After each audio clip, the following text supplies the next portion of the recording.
بسم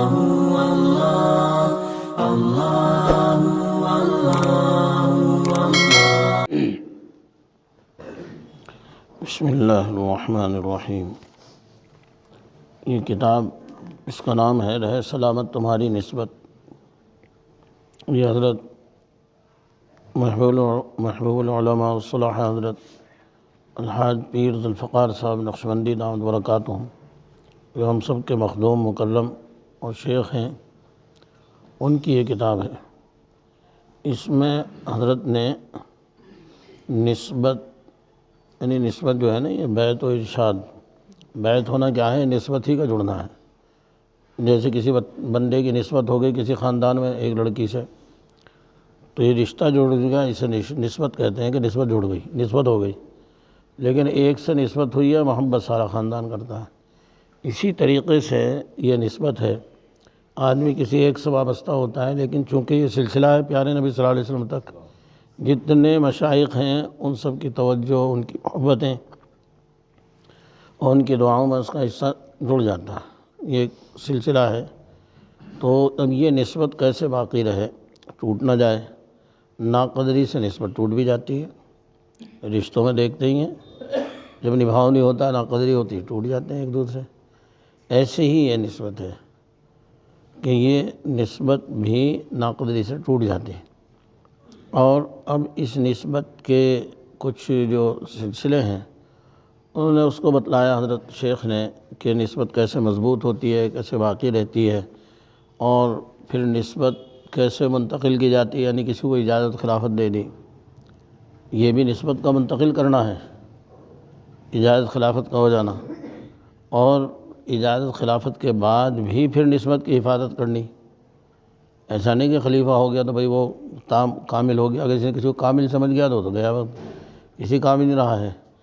تو نسبت مل جانے کے بعد، اجازت خلافت ہو جانے کے بعد پھر اس نسبت کی کیسے حفاظت کرنی، اور اس سے پہلے اس نسبت کو کیسے مضبوط کرنا، تو یہ سلسلہ چل رہا ہے۔ تو یہاں حضرت نے جن بندوں کو نسبت مل جاتی ہے، اجازت خلافت ہو جاتی ہے، وہ اس نسبت کو کیسے باقی رکھیں تاکہ یہ نسبت باقی رہے اور بلکہ ترقی کرے۔ کیوں؟ اس لیے کہ اگر اس نے یہ سوچ لیا کہ وہ کامل ہو گیا تو نسبت چھن گئی، پھر نسبت باقی نہیں رہتی ہے۔ اس میں تعلی تو ہے ہی نہیں، تواضع تواضع تواضع ہی ہے۔ تو حضرت نے ان ذمہ داریوں کو جو نسبت مل جانے کے بعد ذمہ داریاں آتی ہیں، ان کو یہاں حضرت نے ذکر فرمایا ہے۔ شیخ کے اجازت و خلافت پانے کے بعد کچھ باتیں ایسی ہیں جن کا خلفاء حضرات کو خیال رکھنا ضروری ہے، وہ درج ذیل ہیں۔ خلفاء حضرات کو اس بات کا بہت اہتمام کرنا چاہیے کہ اپنی خلافت پر کسی قسم کا عجب یا گھمنڈ دل میں پیدا نہ ہو۔ خلافت ملنے کا یہ مطلب نہیں ہوتا کہ وہ اوصاف نسبت میں درجہ کمال کو پہنچ گئے ہیں، بلکہ ان کو اس ظن غالب پر اجازت دی جاتی ہے کہ ان کو فی الحال تو ان اوصاف میں درجہ ضروریہ حاصل ہو گیا ہے، اور اگر وہ محنت کرتے رہے اور کام کی تکمیل کے لیے متفکر رہے تو امید ہے کہ ان کو ان اوصاف میں کمال کا درجہ بھی حاصل ہو جائے گا۔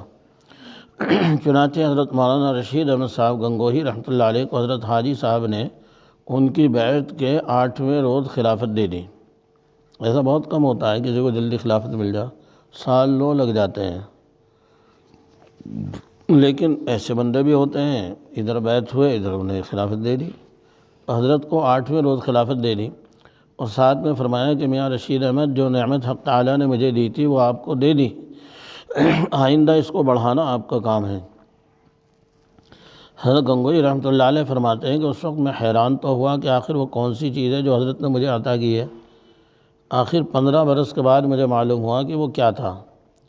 تو اس بات سے اندازہ کریں کہ جب حضرت گنگوہی جیسی آفتاب و مہتاب شخصیت کو یہ کہا جا رہا ہے کہ یہ نعمت آپ کو دی ہے، اب آپ اس کو بڑھائیں، تو ہم کس بات کی گاجر مولی ہیں۔ حضرت حکیم الامت رحمۃ اللہ علیہ تو فرماتے ہیں کہ مشائخ بعض اوقات کسی نااہل کو اس میں شرم و حیا کا مادہ دیکھ کر اس امید پر مجاز کر دیتے ہیں کہ دوسروں کی تربیت کرے گا تو اس کی لاج و شرم رکھتے ہوئے اپنی بھی اصلاح کر لے گا، یہاں تک کہ ایک دن کامل ہو جائے گا۔ یہ ایسے ہی جیسے کسی بگڑے ہوئے نوجوان کی اس کے والدین نے اس امید پر شادی اس امید پر شادی کر دیتے ہیں کہ شادی کے بعد یہ درست ہو جائے گا۔ ان باتوں سے یہ بھی نہ سمجھنا چاہیے کہ مشائخ ہر نااہل کو اجازت دے دیتے ہیں۔ مقصد یہ ہے کہ مشائخ کے یہاں مجاز کرنا مختلف عوامل کی بنا پر ہوتا ہے، تو اجازت مل جانے کو اپنے کمال کی دلیل نہ سمجھنا چاہیے۔ بعض واقعات تو ایسے بھی سنے ہیں کہ شیخ تو کامل نہ تھا لیکن مریدین کے اخلاص کی وجہ سے اس کی بھی ترقی ہو گئی۔ ایک واقعہ لکھا حضرت نے جو بیانوں میں سنا بھی ہوگا۔ ایک ڈاکو تھا، وہ اپنی ضعف و پیری میں شیخ بن گیا، یعنی بڑھاپے کی وجہ سے جب ڈکیتی ڈالنا اور چھین جھپٹ بس کی نہیں رہی، کیوں اس لیے کہ کہیں چھین جھپٹ کرتے ہوئے اگلا طاقت ہوا تو طاقتور ہوگا اس کی منڈی رگڑ دے گا۔ اس کمزوری میں اس نے جو ہے سوچا کہ آسان کام یہ ہے، کما کے تو کھایا نہیں، اس لیے اب شیخ بن جاتے ہیں۔ وہ شیخ بن گیا اور پیری مریدی شروع کر دی۔ تو حضرت نے کہا کہ ایک ڈاکو تھا، وہ اپنی ضعف و پیری میں شیخ بن گیا اور لوگوں کو بیعت بھی کرنا شروع کر دیا۔ اللہ کے یہاں تو اخلاص کی قدر ہے، چنانچہ طالبین کو ان کے اخلاص کی وجہ سے خوب فائدہ ہوا۔ جو آ کے بیعت ہوتے رہے وہ تو سچے طالب تھے، اب انہیں کیا پتہ اندر سے کالی بلا ہے، انہیں تو پتہ نہیں بیچاروں کو، لیکن ان کا اخلاص، اللہ کے ہاں تو اخلاص کی قدر ہے، چنانچہ طالبین کو ان کے اخلاص کی وجہ سے خوب فائدہ ہوا اور روحانی طور پر کشف بھی ہونے لگا۔ ایک مرتبہ ان طالبین اور مریدین کی جماعت نے شیخ سے عرض کیا، حضرت ہم نے مراقبے میں مشائخ کے مقامات کو دیکھا ہے اور سب اکابر کے مقامات معلوم ہو گئے، مگر حضرت کا مقام شاید اتنا بلند ہے کہ ہم سب مل کر بھی اس کو نہیں پہچان سکے۔ یعنی حضرت کا مقام بہت اونچا ہے، اس لیے ہماری تو وہاں تک رسائی نہیں ہوئی، اور مشائخ کے یہاں ہم مراقبہ کرتے ہیں تو ان کے مقام کا اندازہ ہو جاتا ہے کہ کون سے مقام پر ہیں، غوث ہیں، قطب ہیں، ابدال ہیں، یہ کون ہے، لیکن حضرت کا مقام اتنا اونچا ہے کہ ہماری وہاں رسائی نہیں۔ اب ہم اس کو ابھی تک نہیں پہچان سکے۔ اللہ کے نام میں برکت تو ہوتی ہی ہے، اس سے کون انکار کر سکتا ہے؟ اللہ کے نام میں برکت ہوتی ہے، چاہے کتنی ہی غفلت سے لیا جائے۔ چنانچہ اس مصنوعی پیر پر بھی اللہ کے نام کا اثر ہو کر رہا۔ وہ مریدوں کی یہ بات سن کر بہت رویا اور پھر اس نے اپنی حقیقت ان کے سامنے بیان کی اور رو رو کر مریدوں سے درخواست کی کہ اب تم میری توبہ کے لیے دعا کرو۔ ان سب نے مل کر دعا کی تو اللہ نے اس پیر کو بھی نواز دیا۔ وہ حضرت نے کہا کہ بعض مرتبہ ایسا بھی ہوا کہ شیخ خود کامل نہیں ہے لیکن مرید درس نظامی ہے جو مدرسوں میں پڑھایا جاتا ہے، دارالعلوم دیوبند اور وہاں سب جگہ پڑھایا جاتا ہے، وہ مولانا نظام الدین صاحب لکھنوی، ان کا مرتب کیا ہوا ہے، لیکن ان کے شیخ اجودھیا کے ایک گاؤں کے تھے، اس درجے کے نہیں تھے، وہ بیچارے امی تھے نیک انسان، اور اللہ تعالیٰ نے انہیں علم معرفت دیا تھا۔ تو بعض مرتبہ ایسا ہوتا ہے کہ شیخ اس درجے کا نہیں ہوتا لیکن مرید اس سے آگے بڑھ جاتا ہے۔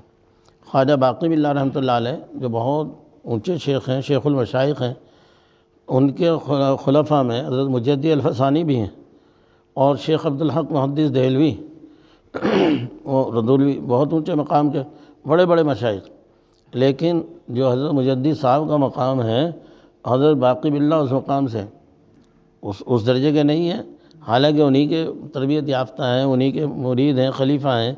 ایک وقت ایسا بھی آیا کہ حضرت خود مجدی الفسانی رحمۃ اللہ علیہ کے سامنے باادب بیٹھتے تھے اور اپنے گھر والوں کو، بچوں کو، سب سے ان سے بیعت کرایا اور توجہ دلوائی ان سے۔ تو یہ ہوتا ہے بعض مرتبہ۔ تو اصل چیز اخلاص ہے، جس کی وجہ سے پیر کا نااہل ہونا بھی مرید کے اخلاص کی بدولت اس کو مضر نہیں ہوتا۔ اگر اس میں اخلاص ہے، پیر نااہل بھی ہے، تب بھی اسے تو فیض پہنچ ہی جائے گا، اور لہذا خلفاء حضرات کو اپنے کو نااہل ہی سمجھنا چاہیے۔ حضرت سہانپوری رحمۃ اللہ علیہ اپنے ایک مکتوب میں اپنی عاجزی کا اظہار ان الفاظ سے کرتے ہیں کہ میری مثال تو ایک نل کی سی ہے، پانی کھینچنے والا جس قوت سے پانی کھینچتا ہے مبدأ فیض کی طرف، اسی کے موافق عطا ہوتا ہے، لیکن عطا ہوتا نل ہی کے واسطے سے۔ اب یہ پانی کھینچنے والے کی صلاحیت کے اوپر ہے، وہ کتنا کھینچ لے، لیکن ہوگا نل ہی کے واسطے سے۔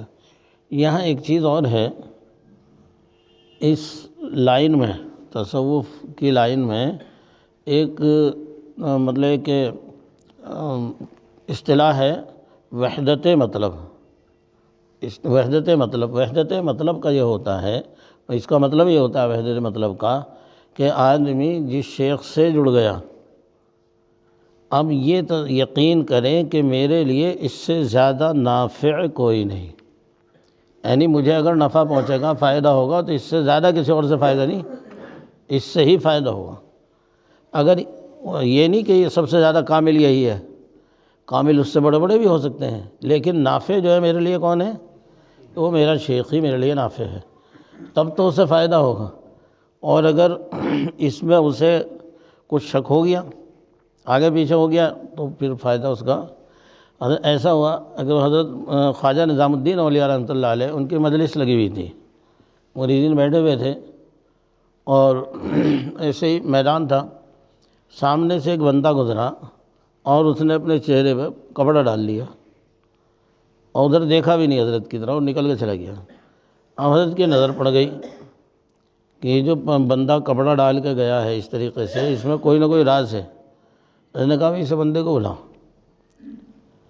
چنانچہ اسے بلایا، اور وہ تو مجلس سے بچنا ہی چاہ رہا تھا، اس لیے کپڑا ڈال کے گیا، لیکن جب حضرت نے بلایا تو آ گیا وہ۔ حضرت نے اس سے پوچھا کہ بھئی تم اس طریقے سے کپڑا ڈال کر مجلس کے سامنے سے گزرے، اور ادھر دیکھنا بھی گوارا نہیں کرا، کیا بات ہے، کچھ نفرت ہے ہم سے؟ اس نے کہا حضرت توبہ توبہ، آپ تو بہت بڑے شیخ ہیں، بڑے شیخ المشائخ، آپ سے نفرت کا مطلب؟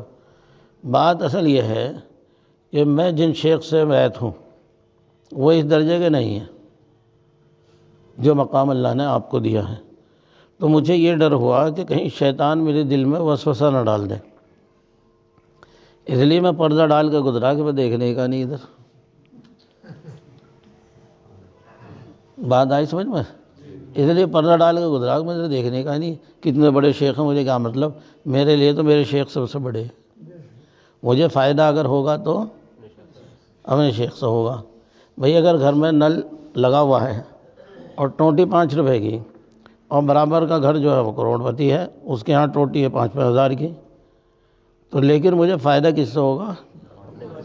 اپنے گھر کی ٹوٹی سے ہوگا۔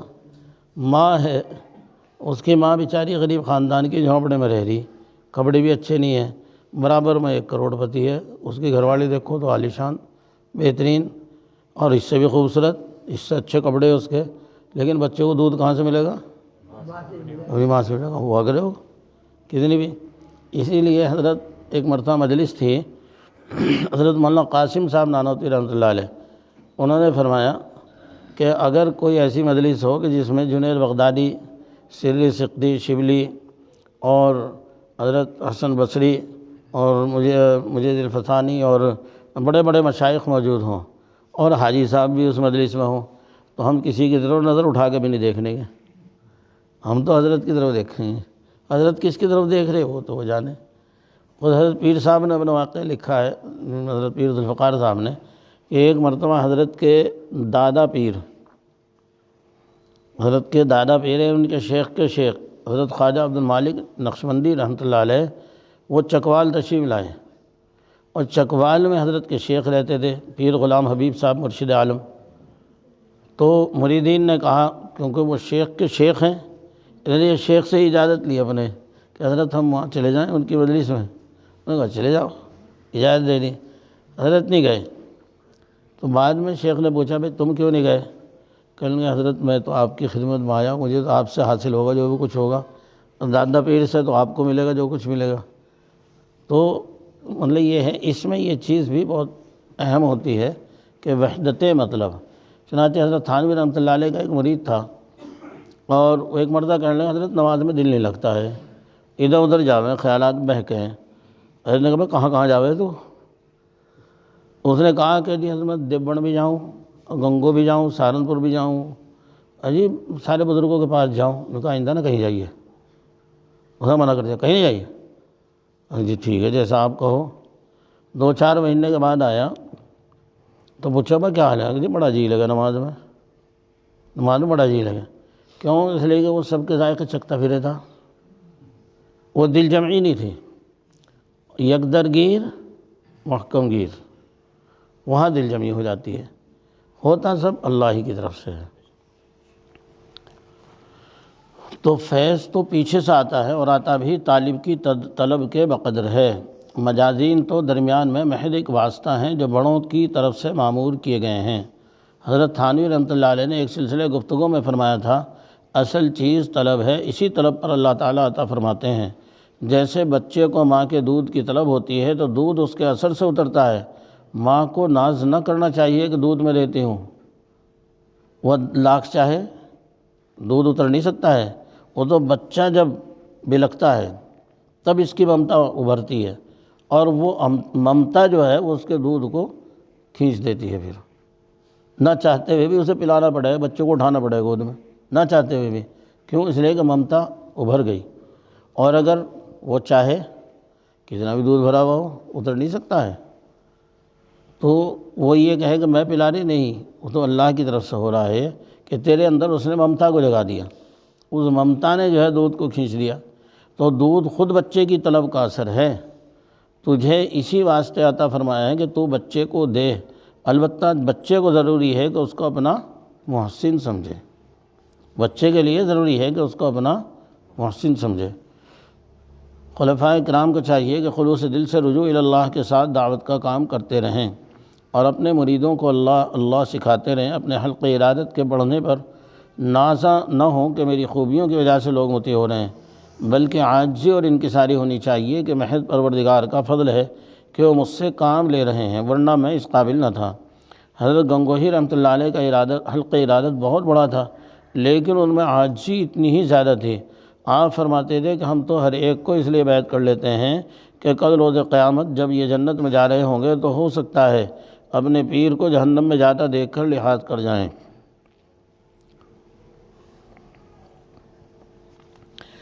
اور سفارش کر دیں، لہذا یہ میری نجات کا ذریعہ بن جائیں گے، اس لیے میں ان کو بیعت کر لیتا ہوں۔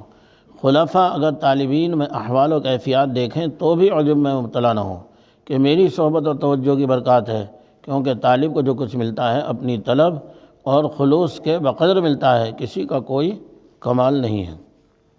اکثر ہم دیکھتے ہیں جیسے اس میں آتا ہے کہ معمولات سے 5% ترقی ہوتی ہے روحانی، اور رابطے سے 95% ترقی ہوتی ہے۔ رابطہ کسے کہتے ہیں؟ تعلق قائم کرنا۔ تعلق قائم کرنا چاہے تو بالمشافہ ملاقات کے ذریعے، چاہے فون سے ہو جائے، پہلے خطوط کے ذریعے ہو جاتا کرتا تھا، اگر فون سے بھی رابطہ کر لیا تو اس سے بھی روحانی ترقی 95% ہو جاتی ہے۔ اور بہت سے لوگ اس کو کہتے بھی ہیں کہ صاحب تہجد کو طبیعت بالکل نہیں چاہ رہی تھی، اور جب سے فون کیا الحمدللہ تہجد کے لیے بھی آنکھ کھلنے لگی۔ اب یہ پوڑیا شیخ کے پاس تھوڑی رکھی تھی، یا اس نے کسی فرشتے کو لگا دیا وہاں کہ تو اسے اٹھا دیا تہجد میں، نہیں، اس کی طلب پر فیضان وہاں سے ہوا ہے، شیخ کو پتہ بھی نہیں، اس کی طلب پر وہاں، اس لیے کہا کہ وہ کس چیز پر ناز کر سکتا ہے بھائی وہ۔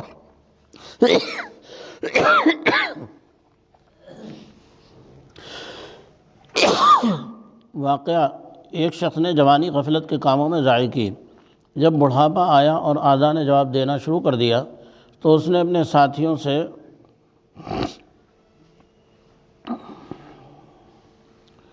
مشورہ کیا کہ اب کیا پیشہ اختیار کیا جائے۔ ساتھیوں نے بتلایا کہ پیری مریدی ایک ایسا پیشہ ہے جس میں بغیر محنت مشقت خوب مزے ہوتے ہیں۔ چنانچہ اب وہ پیر بن بیٹھا۔ اس مصنوعی پیر کے پاس ایک سچا طالب آ پہنچا، اس نے بہت ادب سے ہاتھ جوڑ کر کہا میں آپ سے اللہ کا راستہ سیکھنے کے لیے آیا ہوں۔ وہ سالک چونکہ غلطی سے بے وقت پہنچ گیا تھا، اس لیے وہ مصنوعی پیر اس کے بے وقت آنے پر بہت ناراض ہوا اور کہا اللہ کا راستہ یوں نہیں آتا۔ یہ کہہ کر اس کو ایک پھاوڑا دیا اور کہا فلاں باغ میں اس کی زمین میں گودی کر، کیاریاں بنا اور پانی دو۔ وہ اس وقت پھاوڑا لے کر اس باغ میں پہنچا اور اس کی مرمت شروع کر دی۔ باغ والے اس کے مزاحم ہوئے کہ تو ہمارے باغ میں کیوں دخل دیتا ہے؟ اس نے بہت منت خوشامد کر کے کہا مجھے تمہارے باغ سے کچھ نہیں لینا، مجھے میرے پیر نے اس باغ کے صاف کرنے اور مرمت کرنے کو کہا ہے۔ اول تو وہ لوگ بہت ڈرتے رہے کہ اس کو مارا پیٹا بھی، مگر یہ دیکھا کہ یہ نہ کھانے کو مانگتا ہے نہ کچھ اور جو کچھ روکی سوکی ہوتی ہے وہ کھا لیتا ہے۔ 3 مہینے اسی حال میں گزر گئے۔ اس دوران ابدال میں سے کسی کا انتقال ہوا تو اولیاء وقت کی مجلس اس کے بدل کا مشورہ ہوا۔ مجلس میں ابدال حضرات نے اپنی اپنی رائے سے لوگوں کے نام بتلائے۔ قطب وقت نے سب کے نام سن کر کہا ایک نام ہمارے ذہن میں بھی ہے، اگر تم پسند کرو۔ سب نے عرض کیا ضرور، ارشاد فرمائے۔ حضرت نے فرمایا کہ فلاں باغ کا فلاں مالی بڑا مخلص ہے، سچی طلب رکھتا ہے، بہت اخلاص سے مجاہدے میں مشغول ہے۔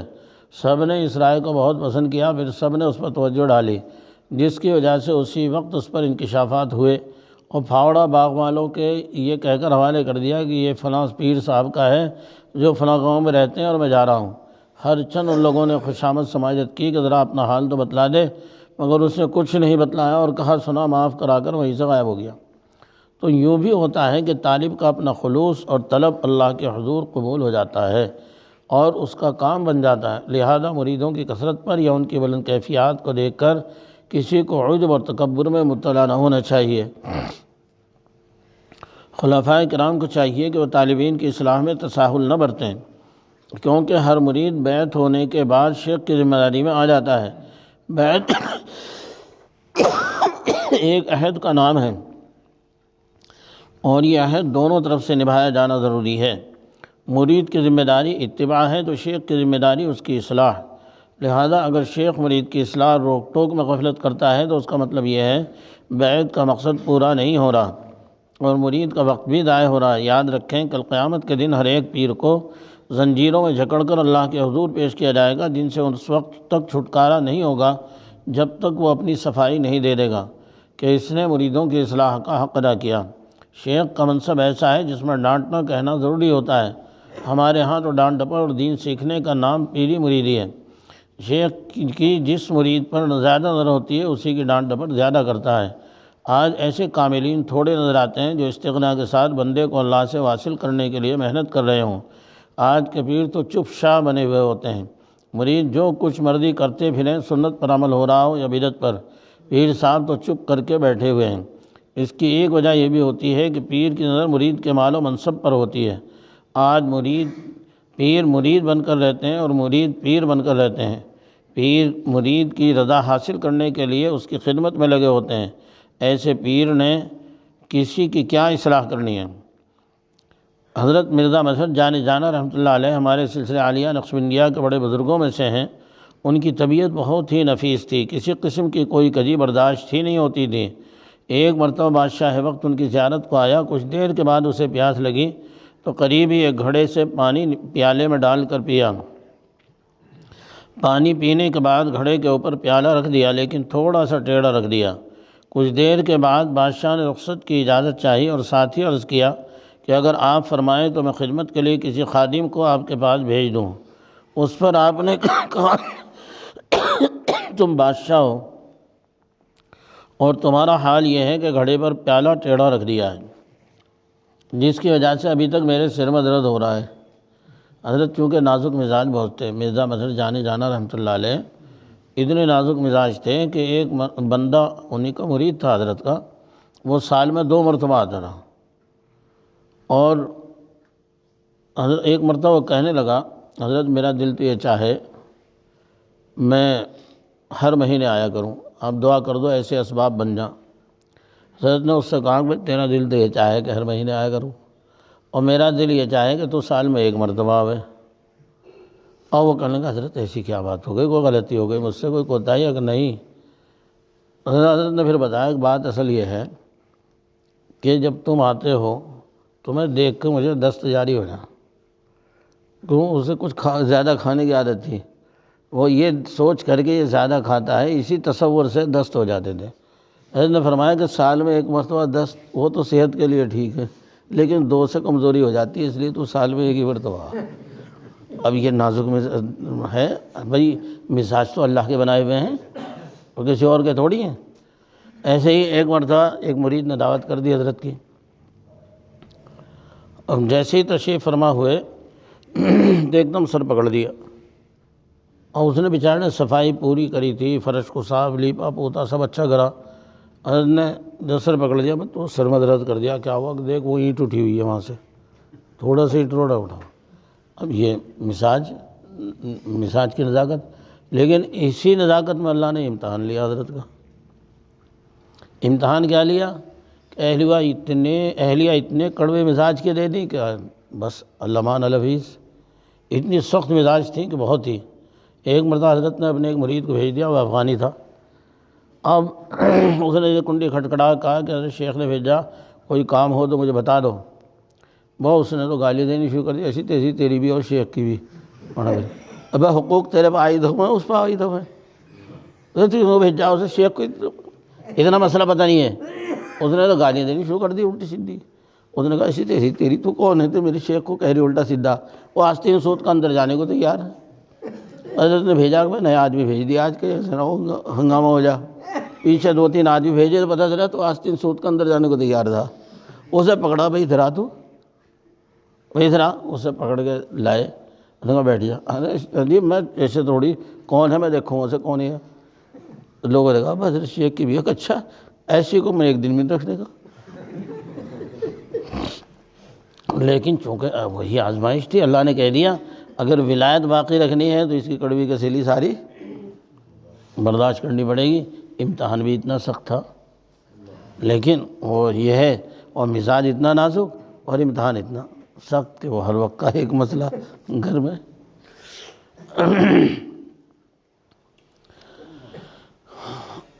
تو ابھی حضرت نے بادشاہ سے کہا کہ تم بادشاہ ہو اور تمہارا یہ حال ہے کہ گھڑے پر پیالہ ٹیڑھا رکھ دیا، جس سے کی وجہ سے ابھی تک میرے سر میں درد ہو رہا ہے، تمہارا خادم پتہ نہیں میرا کیا حال کر جائے گا۔ اس لیے تو ہمارے اکابر تو اصلاح کے معاملے میں کسی کے مال و منصب کی پرواہ نہیں کرتے تھے، چاہے وہ بادشاہ وقت ہی کیوں نہ ہو۔ مرشد عالم حضرت مولانا پیر غلام حبیب نور اللہ مرقدہ فرمایا کرتے تھے کہ جب تک دب نہیں ہو ادب نہیں آتا، لہذا وہ اپنے متوسلین کو چھوٹی چھوٹی باتوں پر متنبہ کیا کرتے تھے، جس کا نتیجہ یہ ہوتا تھا کہ ان کے متوسلین آداب و سنن کا بہت ہی خیال رکھتے تھے اور ان کی مجلس میں بہت باہوش ہو کر بیٹھتے تھے۔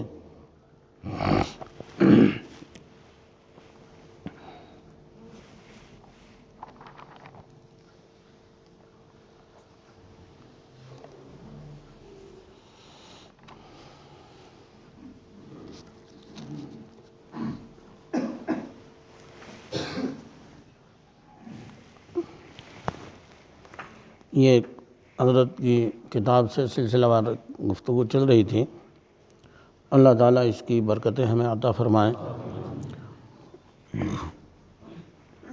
اس وقت ایک بہت بڑے عالم ہیں، ہمارے پیر بھائی بھی ہیں، حضرت مولانا سجاد نعمانی صاحب دامت برکاتہم، وہ بڑی شدت کے ساتھ ایک بات فرماتے ہیں کہ یہ جو وقت ہے یہ چھٹائی کا وقت ہے۔ اس بات کو کہتے ہیں کہ یہ وقت چھٹائی کا، مطلب یہ ہے حضرت پیر صاحب یعنی پیر ذوالفقار صاحب نقشبندی دامت برکاتہم، حضرت نے فرمایا کہ پچھلی امتوں کو جو امتیں انہیں 1400 سال دیے گئے، اور ہر 700 سال کے بعد ایک انقلاب آیا، تو ان میں بھی بخت نصر آیا بنی اسرائیل میں، اور بخت نصر نے ہیکل سلیمانی یعنی بیت المقدس قبضے میں کیا، اسے لوٹ لیا، بنی اسرائیل کو غلام بنا لیا اور بہت لاکھوں مارے گئے سب۔ اس کے بعد حضرت عزیر علیہ السلام نے انہیں چھڑایا اور وہ سب، اور حالات میں پھر تبدیلی آئی، وہ نیکی کی طرف راغب ہوئے تو اللہ تعالیٰ نے اسی طریقے سے بتلایا کہ اس امت میں بھی 700 سال کے بعد اسی طرح سے ایک حملہ ہوا، وہ تاتاریوں کا حملہ تھا۔ انہوں نے بھی مسلمانوں کو تحس ایک دن میں 4 لاکھ مسلمان مارے تقریباً، یعنی اس قدر تباہی مچائی۔ وجہ اس کی کیا ہے؟ وجہ اس کی یہی ہے کہ نبی پاک صلی اللہ علیہ وسلم نے فرمایا کہ ایک وقت آئے گا کہ دنیا کی قومیں تمہارے اوپر ایسے پل پڑیں گی جیسے بھوکے دسترخوان پر پل پڑتے ہیں۔ صحابہ نے پوچھا اللہ کے رسول کہ ہم بہت کم ہو جائیں گے؟ انہوں نے کہا کہ نہیں، کم نہیں ہوں گے، بہت ہوگے، بہت ہوگے، بہت. کہیں گے پھر دیکھو ہم غصاؤں کا غصہ سیل ایسا ہو جائے جیسے اس کا سیلاب کا جھاگ ہوتا ہے. پوچھا اللہ کے رسول ایسا کیوں ہوگا؟ آپ نے فرمایا تمہارے اندر وہن پیدا ہو جائے. پوچھا وہن کیا چیز ہے؟ تو پیارے نبی صلی اللہ علیہ وسلم نے فرمایا کہ وہن 2 چیزوں کا نام ہے، حب الدنیا و کراہیت الموت. دنیا کی محبت اور موت کی کراہیت، یہ 2 چیزیں تمہارے اندر پیدا ہو جائیں گی. اگر ہم اس وقت اپنا جائزہ لیں، یہ دونوں چیزیں موجود ہیں نہیں ہیں، حب الدنیا و کراہیت الموت.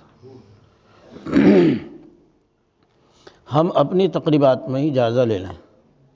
ہماری جو تقریبات ہوتی ہیں ان میں دنیا کے علاوہ کچھ اور ہوتا ہے کہ بھائی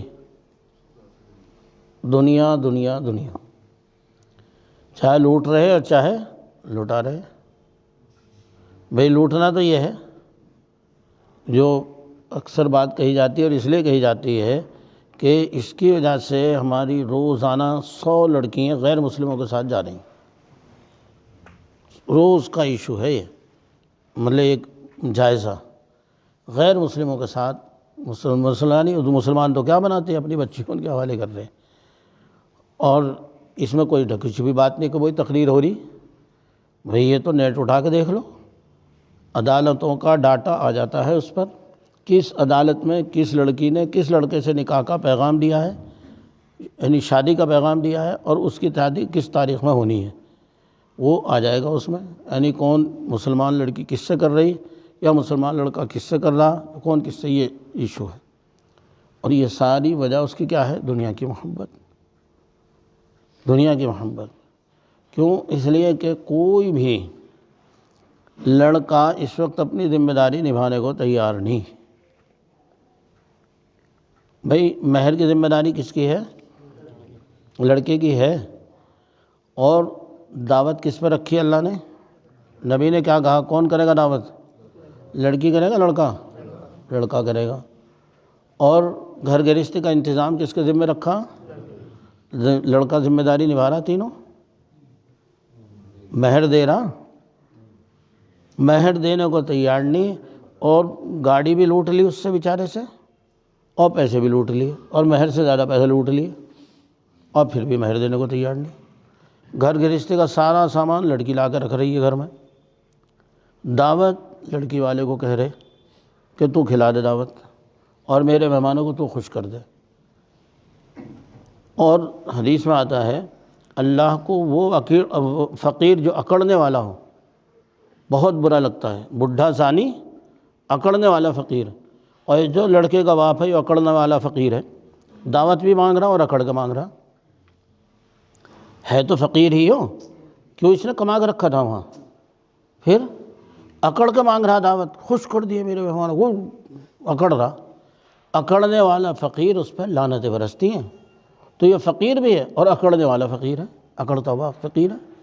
دعوت بھی کھا رہا اور اکڑ کے کھا رہا، اینٹ کے کھا رہا زبردستی. تو یہ ذمہ داری ہم نے کیوں؟ صرف دنیا کی محبت. ذمہ داری ختم کر دی اپنی. اگر کسی کو دعوت بھی کھلا رہے ہیں، مجھے معلوم ہے مفتی نسیم صاحب فریدی رحمۃ اللہ علیہ ایسی دعوتوں میں شریک ہی نہیں ہوتے تھے. یہاں پوچھ لیتے تھے کہ یہاں وہ بیٹھا کا کاؤنٹر لگا ہوا ہے کہ یہاں، اگر کسی نے بتا دیا کہ یہاں کاؤنٹر لگا ہوا ہے، چلو چلو چلو یہاں چلو چلو، یہ تو ہوٹل ہے، دعوت تھوڑی ہے، ہوٹل ہے، چلو ہوٹل ہے. یہ تو ظاہر بات ہے ہوٹل ہی ہے. بھائی جب کھا کے پیسے لے لیے تو کون سی دعوت ہو گئی؟ صرف دنیا کی محبت، صرف. تو یہ حب الدنیا نہیں ہے تو کیا چیز ہے؟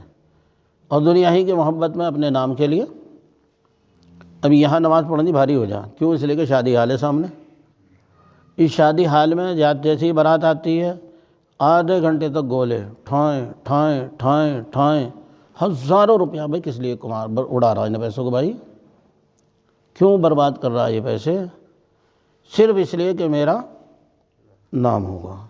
اتنے ہزار کے گولے چھوڑے اس نے، اور جب رخصت ہوتی ہے تو نماز پڑھنی بھاری ہو جائے. اور میں نے کہا انہی کے پاس ابھی رسید دے کے بھیج دو کسی ایک کو. فوراً زمین پر ڈھیر ہو جائے گا، جی حضرت کاروبار تو چل ہی نہیں رہا، اسے اٹھانا ہی بھاری پڑ جائے گا، اتنا ڈھیر ہو جائے گا زمین پر۔ اگر رسید دے کے بھیج دیا نا مسجد والوں کو چندے کے لیے، وہی جو 50,000 کے گولے چھوڑ رہا زمین پر ڈھیر ہو جائے گا، اسے اٹھانا بھاری۔ یہ تو بیچارے کا کاروبار اتنا ٹھپ ہے، یہ تو کنگال بینک کا مینیجر کیا ہوا، اس سے بھی نیچے گیا ہوا۔ یہ صورتحال، یہ سب دنیا کی محبت ہے۔ اس سے پھر پنگا لے سکیں گے کہ باطل سے لے لیں گے پنگا؟ نہیں لے سکتے۔ ایسے ہی پھر موت کا ڈر، اور اگر جب موت کا ڈر ہوگا تو پھر آدمی ایمان پہ جم جائے گا کیا؟ ایک جھٹکے میں بول لے گا جے شری رام، ایک جھٹکے میں۔ کیوں؟ اس لیے کہ جان پیاری، کہہ دو بھائی، کہہ دو بھائی، کہہ دو بھائی، کیا جا رہا، کہہ دیں گے ذرا سی دیر میں ہی۔ ایسے میں حضور نے فرمایا کہ پھر دنیا کی قومیں تمہیں کچوں کو کھا لیں گی، پل پڑیں گی تمہارے اوپر۔ تو حضرت نے فرمایا کہ یہ حالات بن چکے ہیں ایک مرتبہ، اور اس کے بعد پھر بنی اسرائیل کا تو صفایا ہو ہی گیا تھا، 700 سال کے بعد پھر نبی پاک صلی اللہ علیہ وسلم تشریف لے آئے۔ تو لیکن اس سے پہلے مخلصین چھنٹ چکے تھے، جو اللہ کے نیک بندے تھے وہ چھنٹ چکے تھے۔ بالکل اسی طریقے سے اب صورتحال یہ ہے کہ جو مسلمان زبانی مسلمان ہیں وہ چھٹ جائیں گے، صرف وہ مسلمان جو اندر اور باہر دونوں طرح سے مسلمان ہیں اپنا سب کچھ قربان کر دیں گے لیکن اسلام نہیں چھوڑنے کے، وہ جمیں گے۔ اور یہ جو زبانی مسلمان ہیں ایک جھٹکے میں چلے جائیں گے۔ حضور کے زمانے میں ایسا ہوا، غزوہ تبوک میں ان لوگوں نے شرکت کی بھی اجازت چاہی، لیکن حضور نے کہا نہ، تم فلاں موقع پہ شریک نہیں ہوتے، تم چھٹ جاؤ۔ انہیں اجازت ہی نہیں دی گئی شرکت کی، اجازت، وہ شریک ہی نہیں ہو سکے۔ اور پھر اس کا نتیجہ جب نکلا، جب خلفاء کا زمانہ آیا، منافقین نکھرتے چلے گئے تھے حضور کے زمانے میں بھی، لیکن وہ مومنین جو اندر باہر سے مسلمان تھے وہ اپنا سب کچھ قربان کرنے کے لیے تیار تھے، لیکن اسلام نہیں، سب کچھ قربان کرنے۔ ابو عبیدہ امین الامت ہیں، ان کا غزوہ بدر میں ان کا باپ سامنے آ گیا، اور اس کا باپ کو یہ تھا کہ اس نے میری ناک کٹوا دی اسلام قبول کر کے، محمد کی غلامی کر کے۔ بھائی میں تو مکے کا سردار ہے، اس نے محمد کی غلامی کر لی، اس لیے باپ یہ طے کر کے چلا کہ ابو عبیدہ جہاں بھی کہیں ملے گا اس میں چھوڑنے کا نہیں، ذبح کروں گا، وہیں سے ارادہ کر کے چلاؤ۔ اور وہ کہتا بھی رہتا تھا مکے میں، ابو عبیدہ کو اس کا علم تھا، لیکن ابو عبیدہ کو یہی پتا تھا کہ باپ کا مقام بہت اونچا ہے، اس لیے باپ نے ایک مرتبہ وار کرا تو ابو عبیدہ پینترا دے کے نکل گئے۔ اب دوبارہ پھر انہوں نے وار کر دیا، پھر پینترا دے دیا انہوں نے، کبھی باپ ہے، دوبارہ پھر 3 مرتبہ انہوں نے پینترا دے دیا۔ لیکن جب ایک موڑ آیا تو انہوں نے کہا اسلام مقدم ہے باپ سے۔ ایک موڑ پر انہوں نے باپ کے 2 ٹکڑے کر دیے ایک دم سے، کہ باپ ایک طرف اور اسلام ایک طرف۔ منافقوں کا سردار تھا عبداللہ اس کا نام تھا، اس کے بیٹے کا نام بھی عبداللہ ہی تھا۔ انہوں نے حضور کی شان میں گستاخی کر دی، تو نبی پاک صلی اللہ علیہ وسلم کو تکلیف ہوئی۔ بیٹے کو جب معلوم ہوا تو حضور کی خدمت میں آیا، اس نے کہا اللہ کے رسول مجھے اجازت دیں، آپ کسی اور کو تو نہ کہیں، آپ مجھے اجازت دیں، میں اپنے باپ کا سر قلم کر کے بھی رکھوں لا کے۔ اس نے کہا کہ نہیں بالکل نہیں، ہم یہ نہیں چاہتے ہیں، منع کیا حضور نے۔ پھر بھی وہ یہ ہوا کہ جب واپس آ رہے تھے تو مدینے کے گیٹ پکڑا ہو گیا وہ عبداللہ، اپنے باپ کو روک دیا کہ تم جا نہیں سکتے مدینے میں، اس کا اقرار کرو میں ذلیل ہوں، اور حضور پاک صلی اللہ علیہ وسلم عزت والے ہیں، میں ذلیل ہوں۔ کیوں؟ اس نے یہی بات کہی تھی، حضور کو ذلیل کہہ دیا تھا اور اپنے آپ کو عزت والا کہا تھا، لَن يُخْرِجَ الْأَعَزُّ مِنْهَا الْأَذَلَّ، کہ ہم نکال لیں گے جا کے انہیں۔ اب باپ دیکھے، حالانکہ وہ بہت فرما بردار تھا اپنے باپ کا، لیکن اسلام اور نبی کے مقابلے میں باپ کی کوئی حیثیت نہیں۔ یہ ابوبکر صدیق رضی اللہ عنہ کا واقعہ ہے۔ عبد الرحمن جو بیٹے ہیں حضرت ابوبکر صدیق رضی اللہ عنہ کے، وہ مسلمان ہونے کے بعد ایک موقع پر کہنے لگے کہ ابا جان، بدر میں آپ کئی مرتبہ میرے ہتھے چڑھے، لیکن میں نے باپ سمجھ کے چھوڑ دیا۔ حضرت بکر سنبھل گئے، انہوں نے کہا بیٹے تیری قسمت اچھی تھی، اور اگر تو میرے ہتھے چڑھ جاتا تو میں اللہ رسول کا دشمن سمجھ کر مار دیتا، میں نہیں چھوڑنا تھا تجھے۔ تو یہ اسلام ہے کہ سارا سماج، ساری برادری، سارا رواج ایک طرف، اللہ اور اس کے رسول کا حکم ایک طرف۔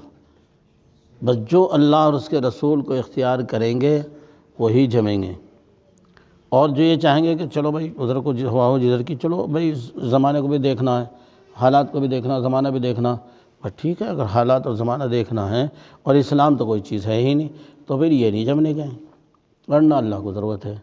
تو حضرت مولانا سجاد نعمانی صاحب دامت برکاتہ فرماتے ہیں کہ یہ اس وقت وہی دور گزر رہا ہے کہ ہم یہ طے کریں کہ اسلام کے وفادار بنیں گے یا سماج اور رواج کے وفادار بنیں گے۔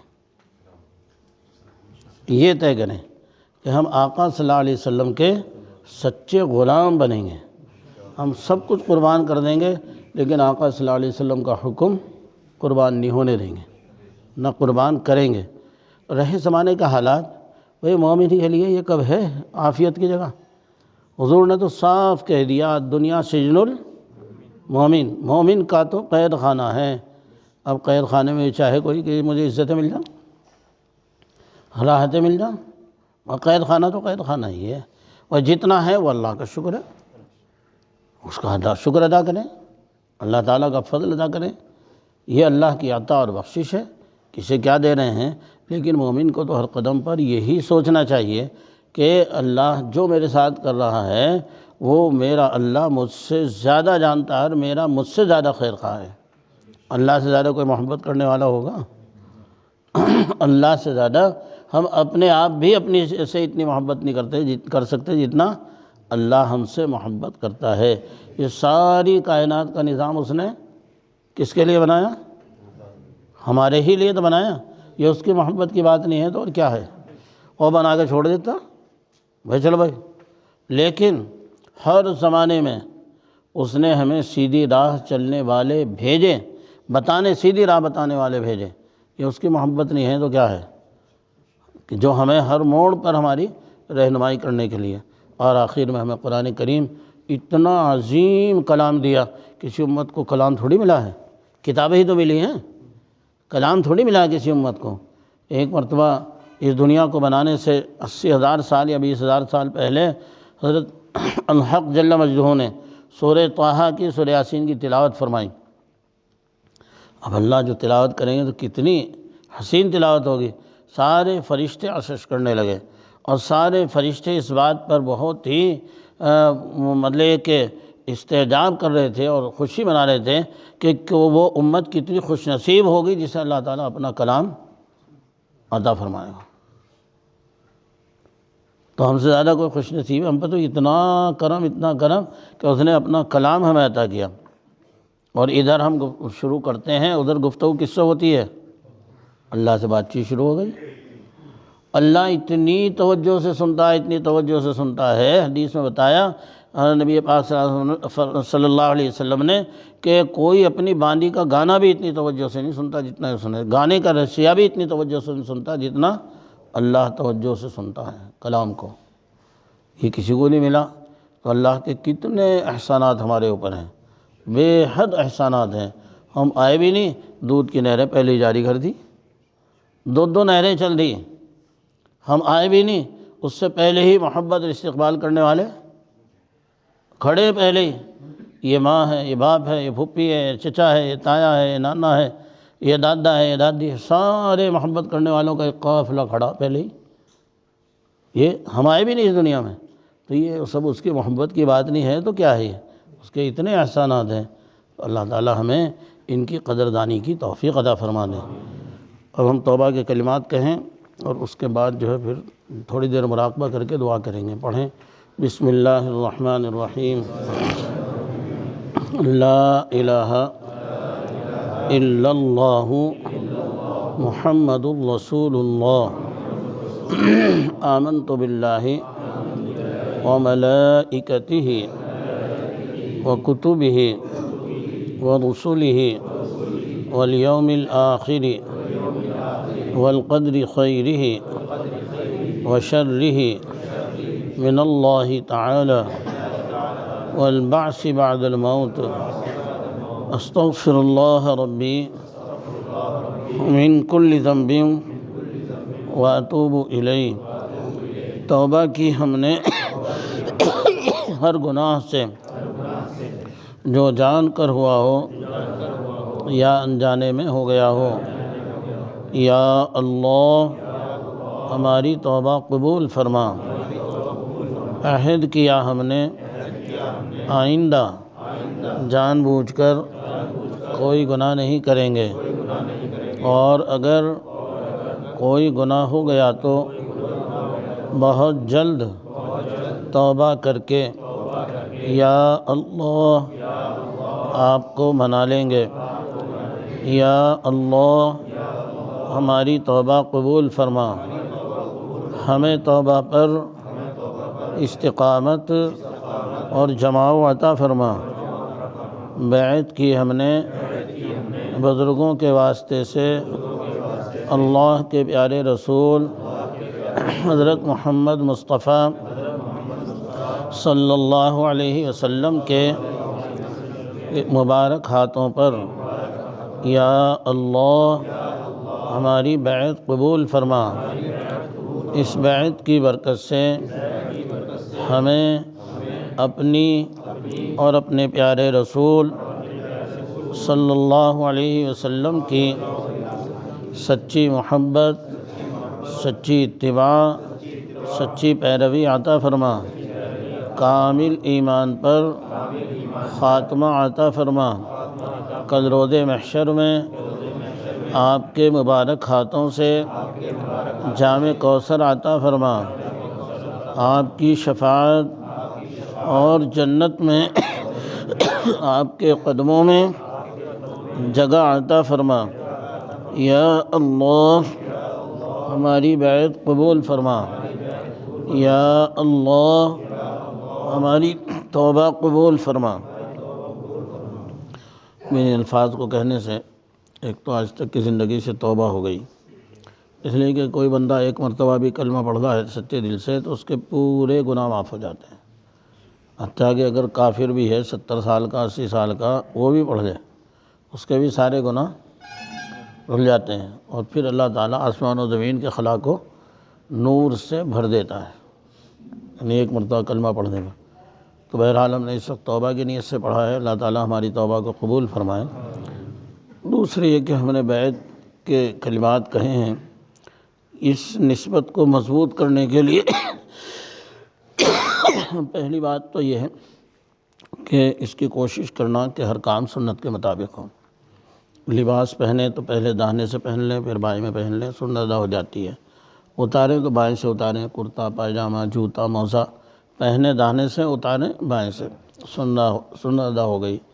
گھر میں داخل ہوں تو داہنے قدم سے سلام کر کے مسکراتے ہوئے داخل ہوں، نکلیں تو بائیں سے نکلیں۔ گھر میں، کمرے میں، کچن میں، مسجد میں، مصلی پہ داہنا قدم بڑھائیں اور نکلیں تو بائیں سے۔ البتہ ٹوائلٹ میں بائیں سے داخل ہوں گے، نکلیں گے داہنے سے۔ رات کو لیٹیں تو داہنی کروٹ پہلے لیٹ جائیں، پھر کوئی بھی کروٹ ہو جائے۔ اچھی چیزوں کا لین دین داہنے ہاتھ سے کریں۔ پانی پئیں تو 3 سانس میں دیکھ کے بیٹھ کے سر ڈھانک کے بسم اللہ پڑھ کے داہنے ہاتھ سے پانی پی لیں۔ کھانا کھانا ہو ہاتھ دھو کے دسترخوان بچھا کے بسم اللہ پڑھ کے داہنے سے، یعنی ہر کام میں سنت کا اہتمام کرنے کی کوشش کریں۔ اس سے زندگی میں نورانیت بھی آتی ہے اور محبوبیت بھی آتی ہے۔ محبوبیت کا مطلب ہے کہ عزتیں ملتی ہیں۔ اللہ نے فرمایا میرے پیارے جو آپ کا اتباع کرے گا میں اس سے محبت کروں گا۔ جب اللہ محبت کریں گے تو کائنات محبت کرے گی، کیونکہ اللہ تو پھر فرشتے سے کہتے ہیں نا جبرائیل سے کہ میں فلاں بندے سے محبت کرتا ہوں تو بھی کر۔ فرشتہ پھر عرش پہ اعلان کرتا ہے تو عرش والے محبت کرتے ہیں، پھر زمین پر یوضع لہ القبول، اس کے لیے زمین پر قبولیت ڈال دی جاتی ہے۔ ظاہر میں چاہے کچھ بھی ہو، لیکن جو صالح دل ہوتے ہیں ان کے دلوں میں اس کی محبت ہوتی ہے۔ بھئی قدردانی تو قدر پہچانیں گے، قدر جوہر شاہ بداند یا بداند جوہری ولینا ولی می شناست، یہ تھوڑی کہہ رہا ہے تو خیرہ ہی پہچان لے گا، لیکن اس کے لیے قبولیت ڈال دی جاتی ہے۔ تو پہلا کام اتباع سنت، دوسرا صبح شام کی تسبیح، استغفار، درود شریف، تیسرا قرآن کریم کی تلاوت، چوتھا کام ہے اللہ کی یاد میں بیٹھنا۔ یہ ایک ایسا عمل ہے کہ شروع میں تو ذرا بوجھل سا لگے گا یہ، لیکن اگر آدمی بیٹھنے شروع کر دے پھر اسے محسوس ہوتی ہے کہ اس میں اللہ نے کتنی لذت رکھی ہے۔ بھئی یہ لوگ بھی تو 8-8 گھنٹے یوگا، بھئی مودی کے بارے میں آتا ہے، میں نے انٹرویو میں سنا ہے، کوئی پڑھاتا نہیں ہے، لیکن انٹرویو ایک مرتبہ اس میں بتایا کسی نے کہ 8 گھنٹے یوگا کرتا تھا یہ۔ اب پوچھا اس سے کہ ٹائم نہیں ملتا ہے، لیکن ہفتے میں 2-3 مرتبہ میں 4 گھنٹے کا یوگا کرتا ہوں، وزیر اعظم ہونے کے بعد بھی۔ اور یوگی ہے، یہ بھی یوگا کرے، یہ سب۔ اور انہیں یوگا میں اتنی لذت ملتی ہے کہ انہوں نے اس کو ضروری سمجھا کہ ہر اسکول میں یوگا جاری کر دیا جائے، اس میں اتنی۔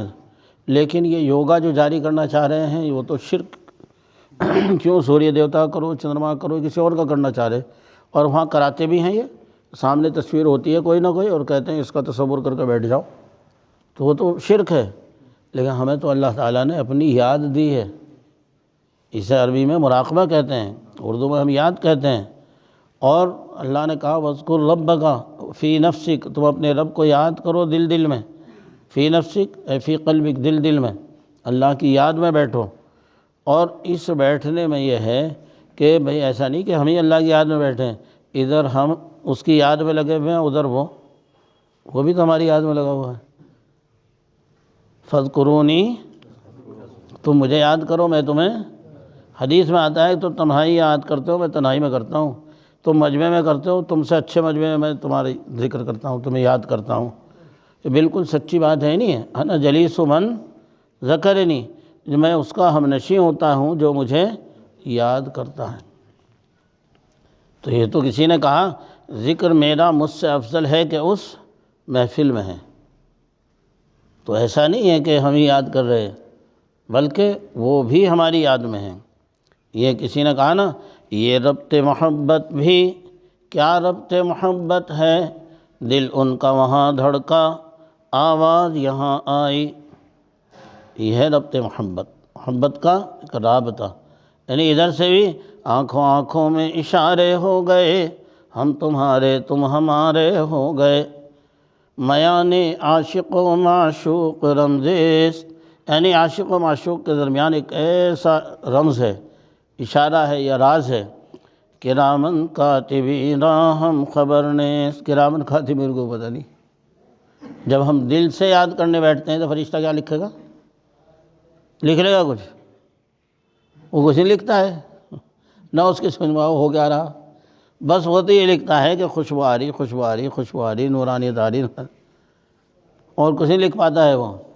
بھائی کوئی عمل کرے گا جبھی تو لکھے گا وہ، نہ یہ زبان سے بول رہا نہ آنکھ سے کچھ کر رہا ہے، تو آنکھیں بند کر کے بیٹھ گیا، اور دل سے بھی نہیں کچھ کر رہا ہے، نہ سانس سے کچھ کر رہا، پھر کیا لکھ لے گا فرشتہ؟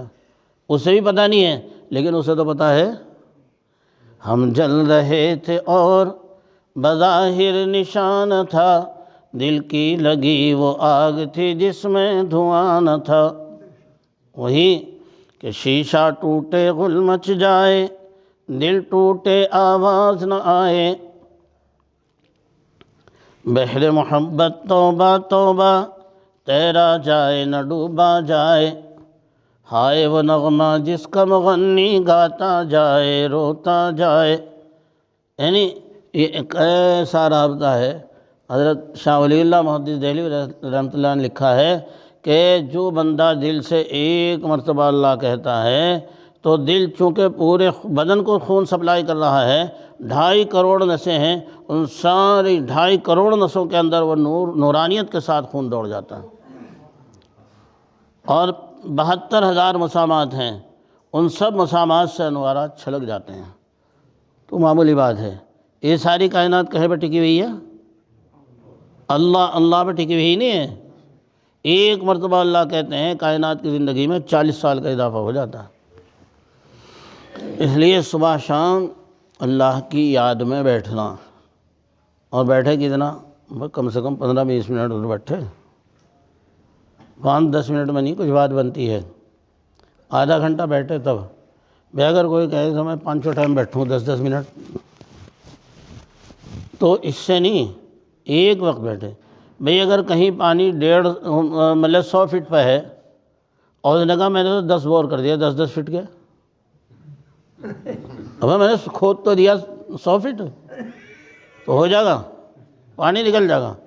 نہیں، پانی ایک ہی جگہ ایک ہی وقت میں اللہ کی یاد میں بیٹھیں گے تو وہاں سے رحمت کا اور محبت کا اور سکون کا فیضان ہوگا۔ تو اور اس کے علاوہ یہ کہ یہ تو اللہ کی یاد میں بیٹھنا ہے، اور چلتے پھرتے بھی اسی کا دھیان رکھنا۔ جو کسی نے کہا میرے آقا کملی والے یہ کرم ہے مجھ پہ تیرا، میں جہاں چلا اکیلا میرے ساتھ تھی خدائی۔ اللہ ہر جگہ ساتھ ہے نہیں ہے، ہر جگہ دیکھ رہا نہیں دیکھ رہا ہے، تو قرآن کی سچی شہادتیں ہیں، ان میں کیا کہا جا سکے۔ تو یہ سوچنا اپنے کاموں کے درمیان چلتے پھرتے کہ اللہ میرے ساتھ ہے اور اللہ مجھے، یہ خالی سوچ نہیں بلکہ ایسی سچائی ہے کہ جسے انکار نہیں کیا جا سکتا۔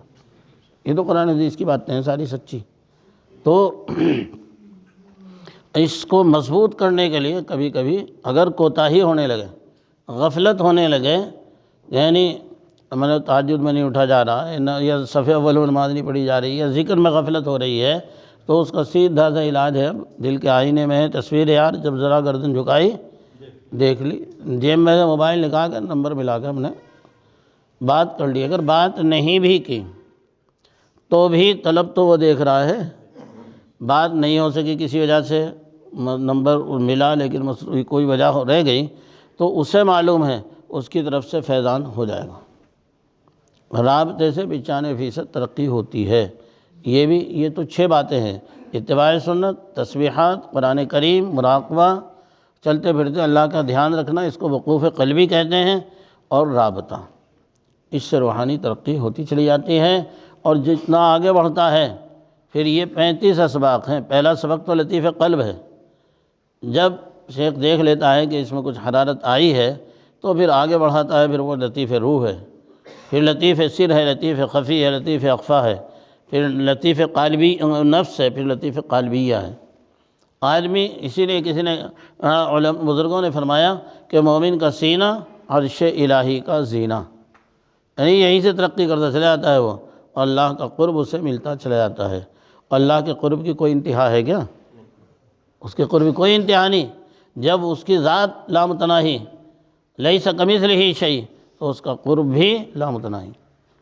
اور شیخ فرماتے ہیں، علامہ شبلی رحمۃ اللہ علیہ فرماتے ہیں، انہوں نے حضرت قاری طیب صاحب رحمۃ اللہ علیہ نے لکھا ہے کہ ایک مجلس میں وہ فرمانے لگے ملکی اعظم من ملک اللہ، کہ میرا ملک اللہ کے ملک سے بھی بڑا ہے۔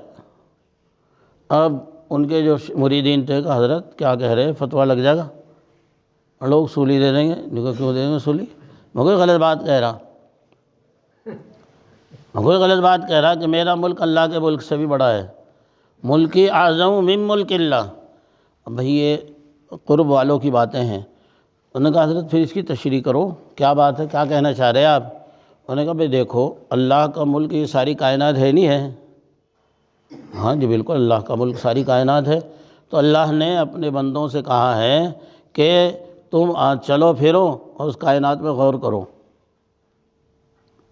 چلو پھرو اور کائنات میں غور و فکر کرو، اور یہ ساری کائنات اللہ کی ذات اور صفات کا مظہر ہے نہیں ہے؟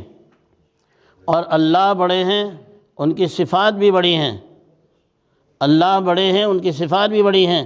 جب میں اس کی ذات اور اس کی صفات میں غور کرتا ہوں تو میں اللہ کی جو کائنات ہے یہ اس کی صفت قدرت کا مظہر ہے۔ قدرت بڑی ہے یا کائنات بڑی ہے؟ اور جب میں اس کی صفت قدرت میں غور کرتا ہوں تو میرا ملک بڑا ہوا نہیں ہوا؟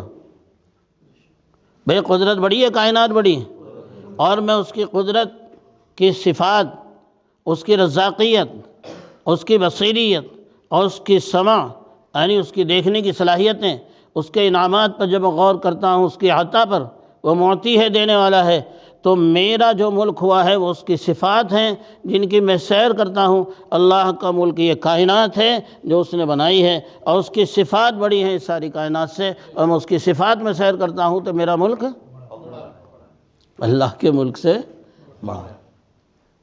کیوں؟ اللہ بڑے ہیں، ان کی صفات بڑی ہیں، وہ اپنی ہر صفت میں سب سے بڑے ہیں، اپنی ہر صفت میں سب سے بڑے ہیں۔ تو جب آدمی غور کرتا ہے تو یہ حقیقتیں اس پر کھلتی چلی جاتی ہیں۔ یہ لیکن اکابرین تو ڈرتے ڈرتے ان باتوں کو کہتے ہیں کہ بھئی کسی نے سمجھ میں آئی تو پتہ نہیں کیا کہہ دے کوئی، لیکن بعد مرتبہ انہیں کھول کر کے بتلانے سے سمجھ بھی آ جاتی ہے۔ مگر یہ چیزیں کوئی سمجھنے سمجھانے کی نہیں ہیں، یہ تو یہ ہے کہ اگر کوئی پوچھنے لگے کہ صاحب شادی کر کے تجھے کیا ملا، تو بیوی کی لذت بتا دے گا کہ وہ نہ لکھ کے بتا سکے نہ پلیٹ میں دیکھ کے پیش کر سکے بھئی ہے لذت، وہ تو یہی کہہ سکے بس شادی کر لے، تجھے جب پتہ چلے گا بیوی کی لذت کہیں گی سے، بھئی یہی تو کہے گا وہ، اور کیا کہے گا۔ تو بالکل اسی طریقے سے اس ذکر کی، اللہ کے قرب کی جو حلاوت ہے، یہ تو بھائی جب آدمی ذکر کرے گا، ترقی کرے گا، تبھی اسے اللہ تعالیٰ نصیب فرمائیں گے۔ اللہ ہمیں بھی اپنے نیک بندوں کی برکت سے اس کے ایمان کی حلاوت عطا فرما دیں۔